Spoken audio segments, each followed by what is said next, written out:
जगामध्ये ठेवावं असा मुळी साधू पुरुषाचा भाव राहत नाही. म्हणून या अवस्थेला प्राप्त झालेले जगद्गुरु तुकोबाराय ब्राह्मी अवस्थेला प्राप्त झाले महाराज. आणि त्या अवस्थेतून आता तिथं काय असेल सांगा बरं का, काय असेल हो त्या अवस्थेला प्राप्त झाल्यानंतर काय संसाराचं तुकाराम महाराज बोलतील का? नाही बाबा, बोलावा विठ्ठल पाहावा विठ्ठल. आम्ही ज्याला कुणाला पाहू महाराज ते आमच्या दृष्टीने असणारं भगवत स्वरूपाचं दिसणार आहे. जे जे काही आमच्या दृष्टीला दिसेल महाराज, विठ्ठल विस्तारिला जनी सप्तही मागाळे गुरुवी विठ्ठल व्यापक त्रिभुवनी विठ्ठल मुनी मानसी.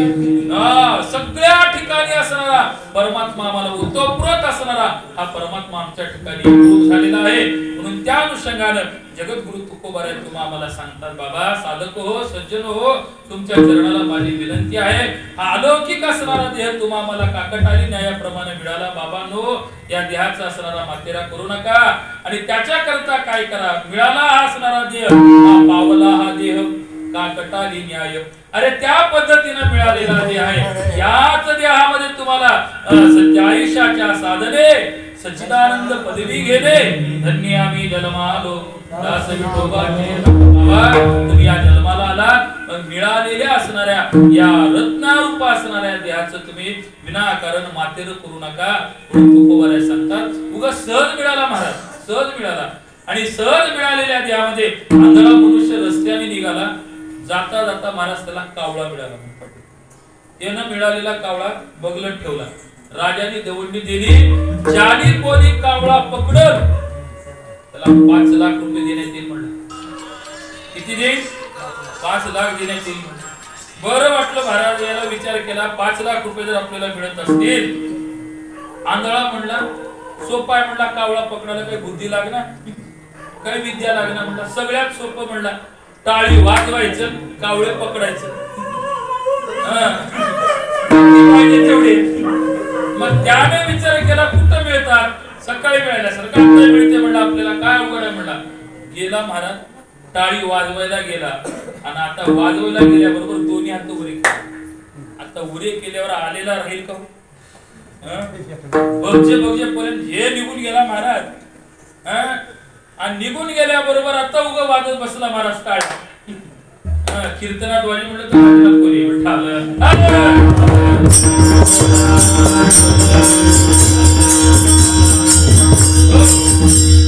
कोणी 5 लाख दे ना आणि कोणी 2 लाख देणार टाळ्या वाजून. परंतु राजाने सांगितल्या बरोबर जेव्हा टाळ्या वाजू लागला, मला सांगा किती टाळ्या वाजवल्या म्हणजे कावळा मिळेल? किती? 1000, 2000, 4000, 5000 किती महाराज? किती टाळ्या वाजवल्या म्हणजे महाराज त्याला कावळा मिळेल सांगा? तसं बाबा उगा सहज आला, उगा फिरत आला. तर पण देश वेश नो हे माझा सहज फिरत करू सत्ता कोणावरी मोठे स्थिर राणी. पाय डोळे म्हणता माझे कैसा मोकली, परदेशी नाही कोणी अंध पांगुळ आता माझी करी चिंता. वाटी पोटी नाही कोणी निवारी सज्जन. तुकोबाराय सांग उगा फिरत आलाल बाबा, उगा आलेल्या गोष्टीबद्दल उगा अभिमान धरणं उगा कामाचं नाही. काही उगा आलास उगा प्राण त्याच्या साधना कर आणि त्या साधनेमध्ये देवाशी एकरूप व्हायचा प्रयत्न कर. वेश डोळे माझा सहज फिरत आलो करू सत्ता. बरं सत्ता करायला गेला, जास्त जर काही बोलला तर महाराज बघा बरं जमल का हो कुठे बोलायला? चाल ना महाराज. त्या पद्धतीने आपण काय करायचं महाराज सांगतात, भगवंताचं चिंतन करा. मग ते भगवंताचं चिंतन भक्त महात्मे कसं करतात त्याचं उदाहरण पाहत असताना ज्यांच्या आपण असणारं पुण्यस्मरणाचं चिंतन करता एक भगवत भक्त मेवाड देशामध्ये एक असणारी महाराज मीराबाई होती. ती भगवंताची साधना कशी केली त्याचा भाव सांगतो, सेवा समजतो. एकदा भजन करून चाल घ्यायची, नंतर म्हणायची एकदा भजन करा. सांगा म्हणा